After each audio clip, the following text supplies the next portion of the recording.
All right, good morning, everybody. And welcome to the Trainee Talks. We're going to get started. Wow, we've got a big group joining today. This is great to see.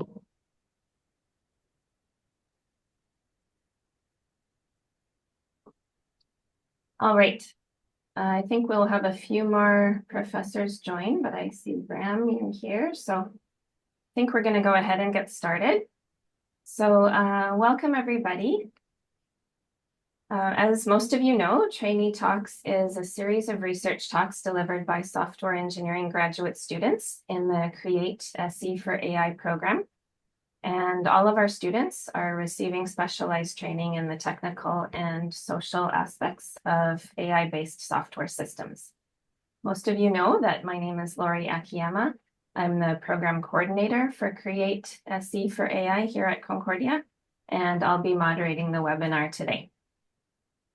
So this morning, we are very pleased to have two PhD students with us from Queen's and from Concordia. I'll just give a brief introduction of both students before turning it over to them. Yu Shi is a PhD student in software engineering at Queen's University, supervised by Professor Bram Adams and Professor Ahmed E. Hassan. He received his MSc from Concordia and his BEng from China University of Mining and Technology. His research focuses on automated program repair, mining software repositories, and agentic software engineering. Yu will be presenting his research on history-aware bug fixing with LLMs and agents. And immediately following Yu's presentation, we will hear from Antonio Collante. Antonio is a PhD candidate in software engineering at Concordia under the supervision of Professor Imad Shihab. Antonio has a strong background in software engineering, data analytics, and project management, with over 2 decades of industry experience spanning back-end systems, business intelligence, and large-scale data-driven applications. His research aims to provide empirically grounded insights that inform both researchers and practitioners on the responsible and effective use of AI in software engineering workflows. Antonio will be speaking on the impact of LLMs on code review process. Both speakers will have about 20 minutes to deliver their presentations, and then, as usual, we'll open up the floor to a Q&A session. This webinar is being recorded, and it will be available to view on our Create SE for AI YouTube channel and on our website. So with that introduction, I'd like to turn things over to you. You, please take it away. Thank you, Laura. Thank you. Thank you for introduction. And today I'm going to present my research from hotfix to hotfix agent, history-aware bug fixing with LLMs and agents. And so this presentation will cover two papers, my recent papers, and collaborate with the postdocs, Dr. Ali, Dr. Imad, and Dr. Hao. So first, I will introduce the background. What is the automatic program repair? So the basic pipeline of APR contains 3 stages: photo localization and patch generation, and validate the patch validation. So the goal of the APR is to automatically generate a patch to resolve the bugs. And so normally the basic input of APR system contains buggy code, buggy description, and test suite for validation. And most existing works assume the either perfect photo localization, or we use existing photo localization techniques in the APR pipelines. And also we assume a test suite exists for the patch validation. And over the decades, there are many benchmarks, APR benchmarks, and the popular ones are Deface4G for Java, or the Python ones. We have bugs in Python, and most recently we have SWBench, and some several variants such as SWBench Live and Pro. And APR research fields is continuous evolving recently. And from decades ago, the traditional APR introduced in 2012. Then we have the learning-based APR approaches, such as by training the LSTM or RN to fix the bug. And after the introduction of transformer architecture in 2017, and also the BERT, following the BERT, then we have LLM and agent-based APR approaches recently. So this presentation will focus on the LLM and agent-based APR, and based on the recent paper published in TOSM 2016, the APR. The agent-based APR papers is evolving fast in recent 5 years. And so what's the problem?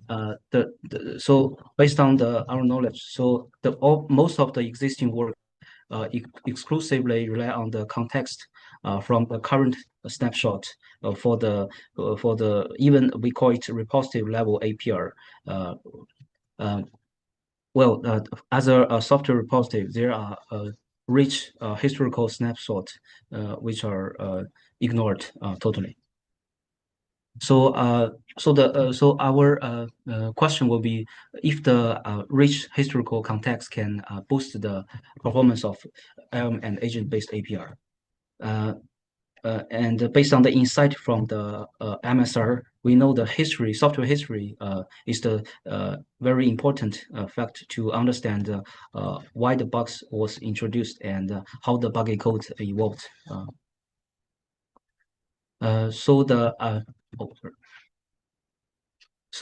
Based on these insights, we designed the half-fix approach. Then how do we extract the historical heuristics from the blame commits identified by the SDZ? Given a benchmark dataset such as defeat4g, and we filled all the single line bugs. And for each bug, we have the corresponding GitHub project. Then based on we have the fixed buggy commit and fixed commit provided by these benchmarks. Then based on this SDZ technique, we can identify the historical commits such as blame commit to get this historical context. Then so right now we have the historical commits. Then we further to extract and structure the historical context by 7 categories. So before that, we first have the baseline no history commit, no history context. Such as the buggy function in the buggy commit, and also the buggy files and all the structure information of this of buggy related context. Then we based on the blame commit we identified. Then we structure to have the different like function levels heuristics, such as co-evolved functions names or all functions names in the commit, in the blame commit.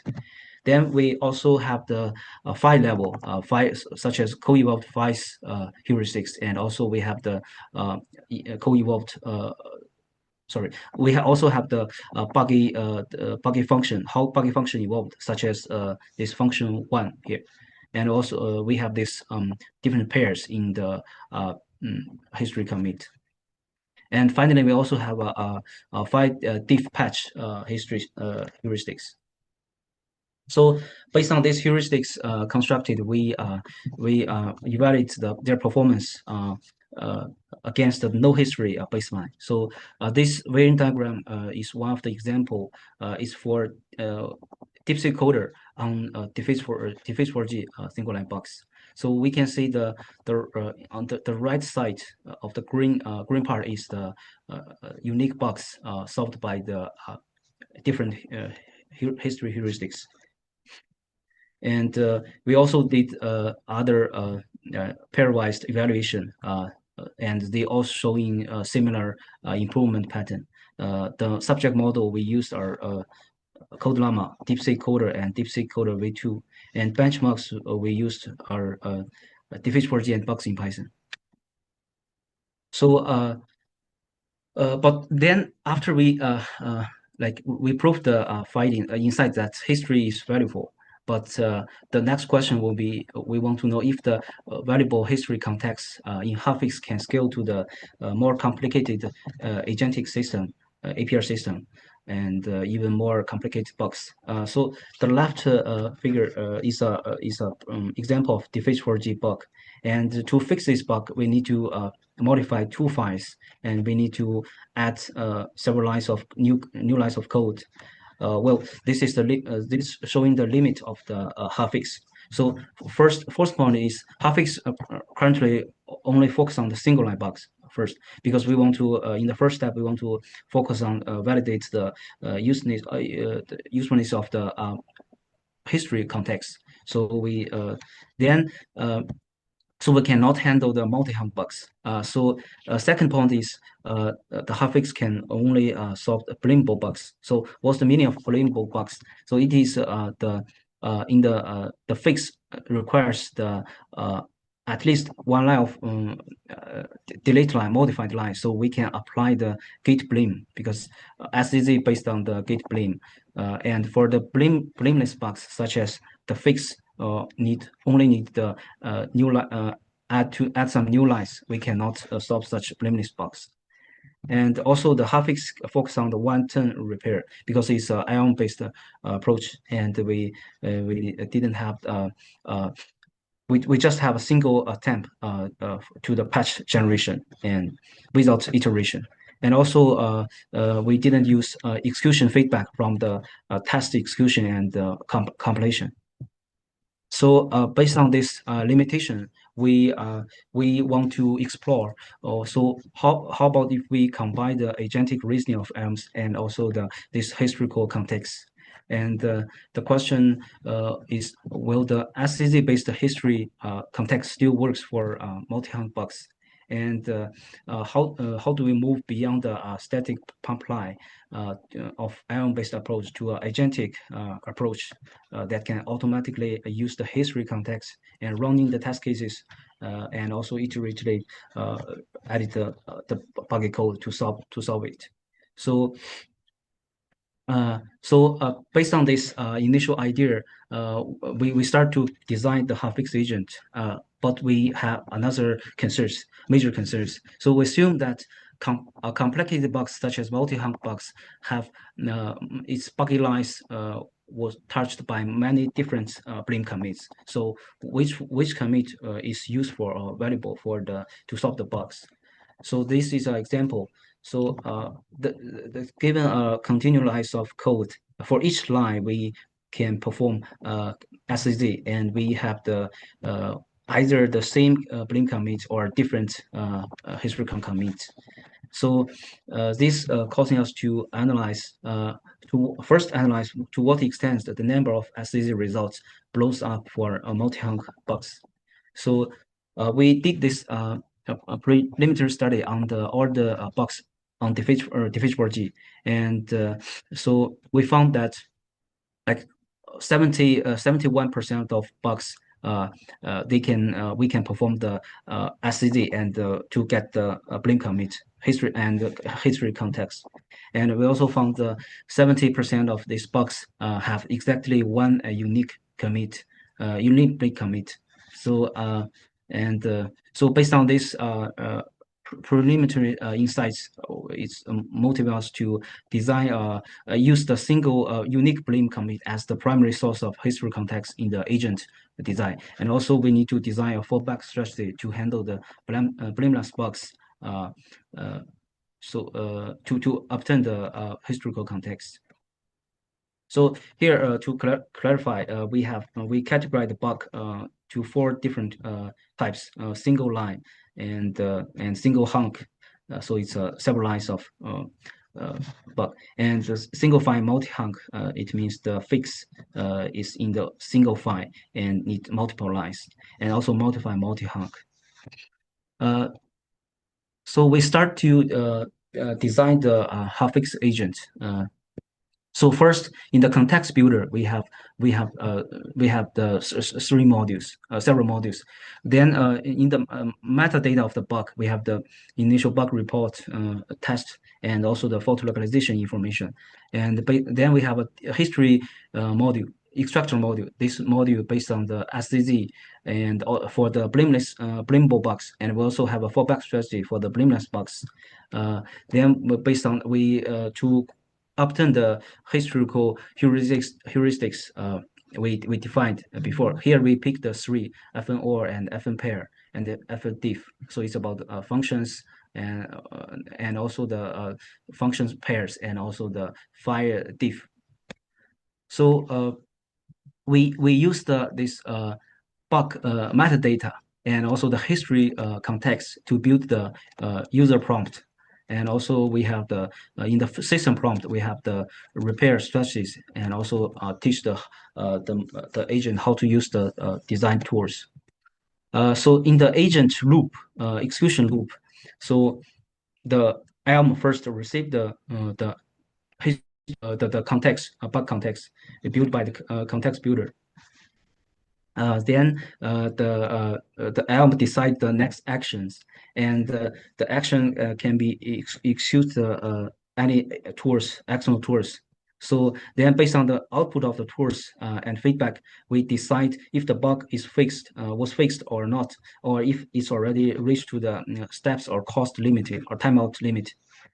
So this is a design of the agent execution loop. And in the tools, we also have the search tools and overview tools to interact with the buggy files. And we also have the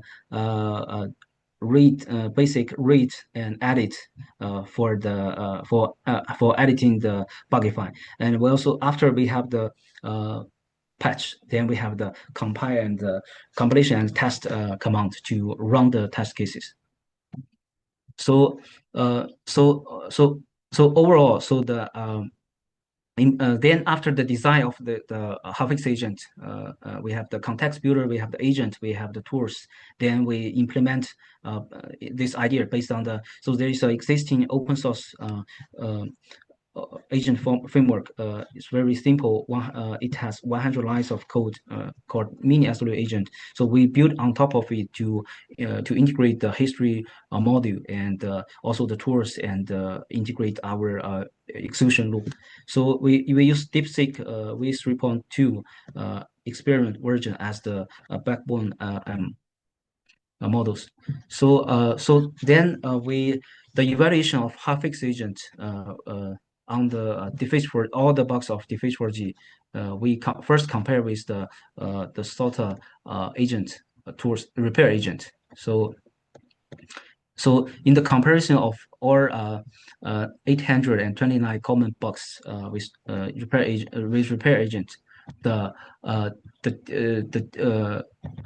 Hafix agent can fix more than 200% more bugs, bugs and generate plausible patches than repair agent. Then the second baseline we compare with another multi-hunk approaches, Birch. So this approach published in ASC 25, and we also found that Hafix agents can fix almost 30% of the more plausible bugs than Birch.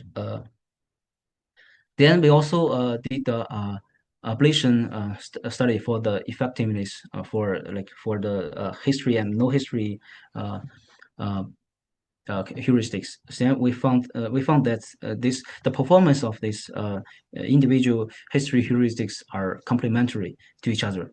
We can see based on this Venn diagram that each heuristics can solve different unique bugs. So then we analyze the efficiency of this history of the Hafix agent on the history context configurations against the no history settings. So we found that only in the single line bugs, there are two heuristics such as FNOR and FLDIF have significantly higher cost for the successful ones. But for the single hunk and the single fine multi-hunk and multi-fine multi-hunks, the the costs are comparable. So particularly in the multi-fine and multi-hunk, for the successful the cost of successful cases, the history context even reduced the cost. Then we finally did a combination of different configurations. We want to see the possibility of the success and the cost, a trade-off of successful and cost. We found that if we combine 2 to 3 configurations, we can maximize this cost and this pass rate trade-off. So to summary, so the key contributions of the project, first is repositive history is accessible and valuable and efficient context for agentic APR. And also this, we showed this history configurations output sort of baselines. So for the future works, one of the interesting point is we can somehow to solve the destruction of the history, because we can see from the Venn diagram sometimes history can also introduce noise. And a second point, we can use the existing photolocalization techniques to improve the precision of the history. And also we can utilize the test time scaling approaches to maximize the patch success rate. And there are 2 QR code for the first paper, Half-X agent, accepted at EMIC, and the second paper is under review for TOSM. Yeah, thank you. Thank you very much. Great presentation, and congratulations on the paper acceptance. Does anyone have any questions for you?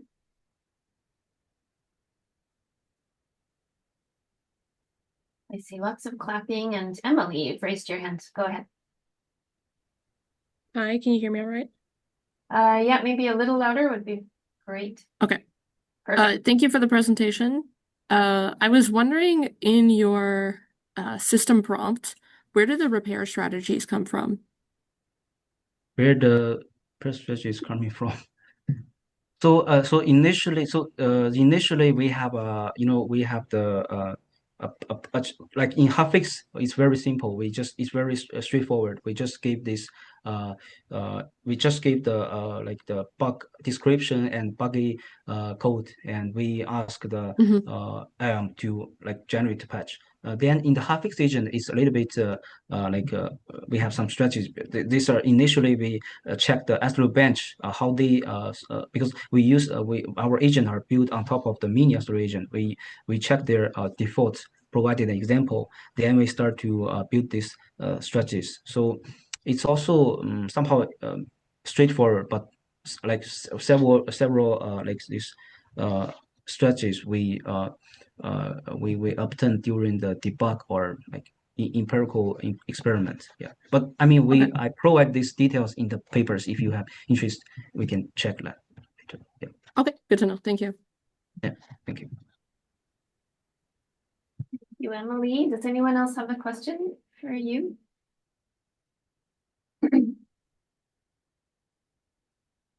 No questions? Okay. We might have time for some questions, general questions at the end, but for now, maybe we will move on to Antonio's presentation. Thank you very much. Thank you. Sharing your screen. Yeah. Okay, Antonio, the floor is yours. Please go ahead. Yeah. So can everyone hear me? Yes. Yeah. Okay. And can you see my screen as well? Yeah. Okay. Okay. Thank you, everyone, to be here today. I will present my paper, The Impact of Large Language Model on Code Review Process. Before going deeper in the presentation, I would like to share some definitions, like what is a code review. Basically, a code review is assessment of the code designed to find, or the goal of the code review is to find bugs, improve quality, but also something very important, which is knowledge sharing. So the code review has had different evolution during the time. The first one, the traditional, which was basically people's or developers seated together talking about the code to find bugs. And that was at the end of the whole development cycle, which based on having documentation. Then we moved to a modern way, which is based on tools like GitHub or GitLab. And the goal here was to do a small code review and what we call the pull request.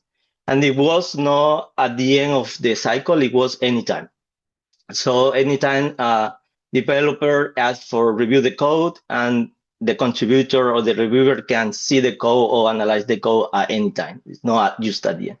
Then we move to automation, which is more based on AI and bots like CodeRabbit. And the intention here was more automation, as I said, but also to reduce the time spent reviewing the code. Two major issues with automation code review was it could be expensive to implement this, but also over reliance, meaning that developers at the end say they trust whatever the model produce or AI without even reviewing after the output.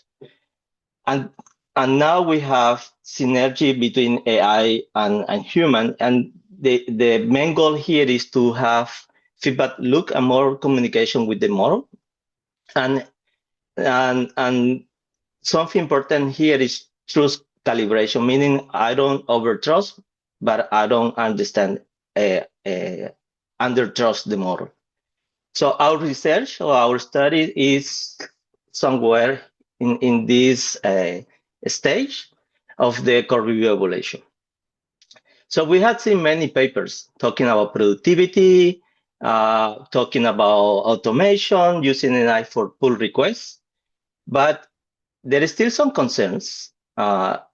Before doing our study, we analyzed some pull requests or code review in GitHub, and we noticed cases like this where the developers say, I don't trust to the model, I don't blindly assess any code generated by AI. So that bring that broad idea of GPT assistant PR. What is a GPT assistant PR? Basically, the developer has a problem, a development problem. Then he asks the model for a solution. The model replies with potential solution, right? And then there is a back and forth communication between the model and the developers. If you go to this link, you will see there is a long back and forth between the model and the developer. So the definition we have for GPT assistant PR is if at least one event, this is here is an event in GitHub, and here is a different event. So see if in any event we find explicitly, this is explicitly, when the developers say and use a GPT to solve a development problem, either generating, modifying, or evaluating code or documentation. So we created, we were concerned about three aspects. The first one is the impact on the whole process, the impact in phases. This is our major contribution, the phases in the pull request, the definition of phases. And we have the different tasks where developer asked for support to AI. So the methodology we applied was we searched for GPT in GitHub, mainly for in the project name, the PR title, in the body, and comments and file names. And then we define and apply heuristic automatically to filter those cases where are not really about using GPT as a system. Cases, for example, they use let's say heuristic one, that based on our analysis, this is cases that there is no use of GPT as a system. This is more for implementation. They use an API in the code, so there is no for assistant. When I mean, again, assistant is back and forth communication with the model, asking questions to support a problem. And then and the fourth step in our methodology was define the phases and find GPT no assistant PR. That was something important because we need to compare PR using GPT and PR not using GPT. So for that, we use Manhattan distance to match all those PR closest to GPT PRs. Then we use statistical analysis for answer our question. So we create a multiple linear regression model using some factor that can have an impact on the resolution time, on the merge time. We also use a percentage reduction. This is the formula, and this is the link if you want to read a little more about that. And then we define the different phases of pull request. This is we define this. This is no pre-existing, and this is based on different events on the pull request in GitHub. Like for the first coming to before pull, we call that a submission. So everything that happened here is a submission. And then from the pull to the first review, we call that a review. In some paper, you will see this is called first review. And then from the second to the before the last review, we call that waiting before change. And this is where the back and forth between developers happens. Like they start reviewing the code, they put the comment, and the author of the pull request replies. And that could be a long process. And even there are some PR that can stay in that phase for a long time.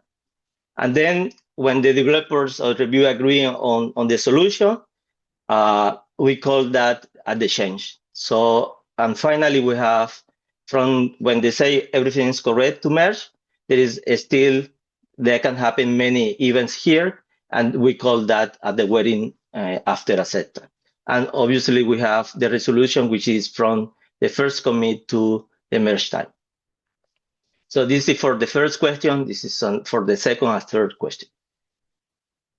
So what happened for the first question? With our findings suggest that there is a reduction of the time from the resolution time using GPT of 61%. So meaning that there is an association of using GPT can reduce the whole code review time. Then for the second question, we see the whole phases again, but our analysis didn't find any indication the use of GPT at the submission, so we didn't really run any statistical analysis there. But for the review, we found that around 67% of reduction of the time at the first review using GPT is associated to the improvement in time at the review. Also, this is very important because this the time is mostly the bottleneck in the pull request on the code review because there are many back and forth, and sometimes disagreements. So there was a reduction of 87.5% using GPT as a system. At the change, there is no evidence that using or not using improve that phase. And finally, at the waiting after assistant, there is no evidence of using GPT. So there was nothing done there. So for the task, again, we found the most of the tasks asked to GPT for assistant is enhancement of the code. It could be refactoring, something related to technical dev. And that also bug fix, like I have this code, I'm getting an error here. Can you provide me some solution? This kind of questions. New feature, meaning that something from scratch is not really meaningful comparing to enhancement bug fix. And we have other tasks. We found something related more to CD or CI workflows, like a question about YAML files, question about configuration, Docker, Kubernetes, copyright. So that is not really related to coding itself. For this, we can conclude that most of the question asked to GPT or the task are mostly for improving the system code. Though the takeaways for our studies, basically, GPT assistant is linked to faster PR resolution, especially in the bottleneck phase, ready for change. We also developer mainly use GPT for code enhancement and bug fix. And finally, this study is a really good baseline for future work, basically because of this. The model we use is a correlation, and that model, we cannot claim causality, like we cannot say, really GPT is causing this. It's causing improvement on the time. And the reason, we also try different models, but we have issue with the data points in the data set, because to claim causality, we need to have at a time zero, a pull request with some factors, and at time 1 or time 3 have the similar PR with the same factor or similar factors using GPT. Having that set up is not straightforward. And we found at the end like 100 of PRs with this setup. So we prefer go with correlation, show association rather than causation. Thank you. If you have any question. Thank you, Antonio. Thanks for a nice presentation.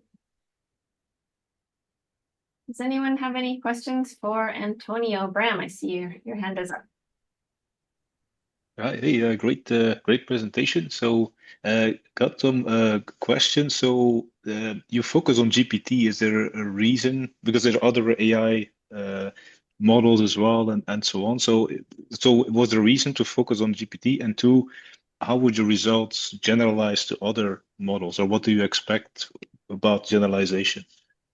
Why to use GPT is basically because that communication with the model, right? Like you can ask and reply.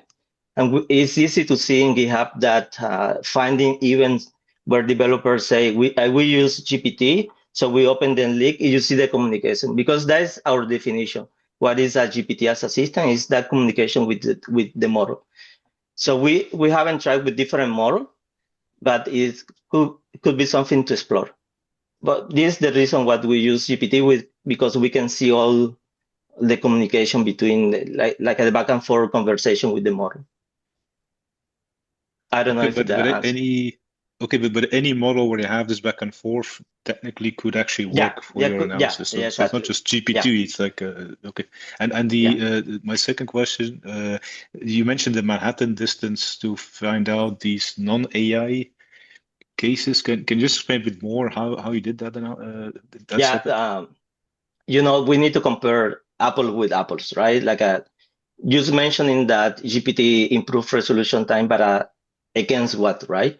So the only way to do that is compared to similar PRs, PR that didn't use GPT. For example, a PR or code review that say we implement this API, right?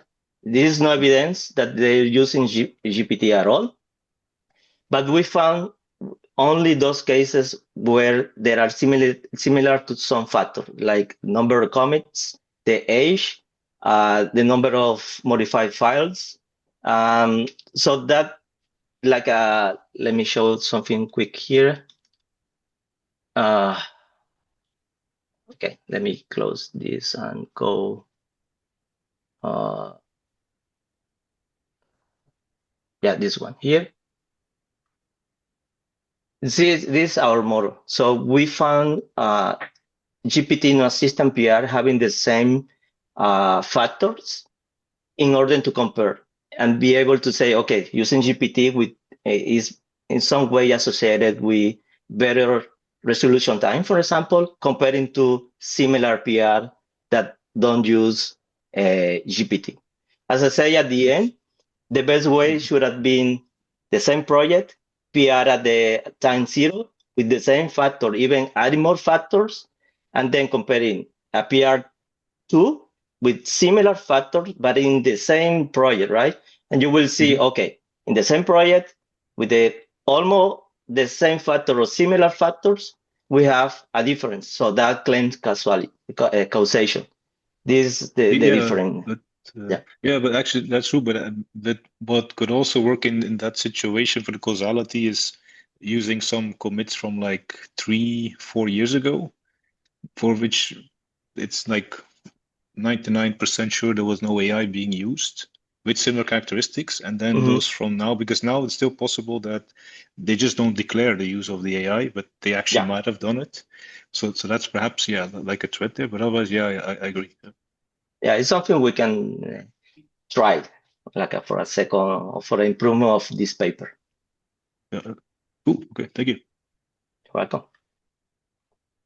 Any other question? Anyone have any questions for Antonio or even for you? Questions, comments? Everyone's on mute because it's Monday morning, I guess. Yes. But it's not too cold, which is good. No, it's very nice in Montreal today. Oh, okay. Jasmine. Jasmine, and then, yes, Jasmine, please go ahead. Hello, everyone. I had a question for first, thank you, Antonio, for your nice talk, and thank you for your nice talk. I had a question for you. It was about with the historic context awareness for your system. I was wondering if you had any limitations with this, like with the context size, and if yes, how do you resolve that? Because feeding historical context for, I don't know, any LLMs, because I assume that's what you did for each prompt. If it limited, let's say the prompt you could have because of the context size. So yeah, that's my question. I got it. So it's actually one of the motivation why we structure all the historical context from blame commit to different kinds of categories, because if we just we just append all the context or the code files in blame commit to it's possible. So after we categorize them as different categories, normally I remember based on the experiments, most of them are okay. There might be several cases reached to the limit, and for these cases, we just because based on experiment, there are not many cases with this, because you can say based on the Hafek's heuristic design, we already structured them. Yeah. So I guess it's very dependent on the size of the model. Another point I want to add is because so initially in the Hafix we start in 2024. So this smaller open source models, we have these issues. So I remember we did also add some maximum threshold for this, maybe for if it's more than I remember 5,000 tokens. We have this, and then in the second Hafix agent project, because we use DeepSeek models, that one is more capable. So we didn't have this issue. Okay, makes sense. Yeah. Thank you. Thank you. Thank you, Jasmine, for your question. Does anyone else have any questions for either of our speakers before we wrap it up?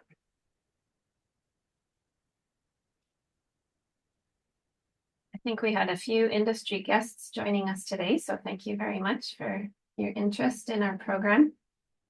I think these talks are a really great way for our Create SE for AI program trainees to share their research with not only their fellow trainees, but with anyone from industry or from outside who's interested. So for those of you who haven't delivered your talks yet, I will be reaching out to you soon to schedule a date.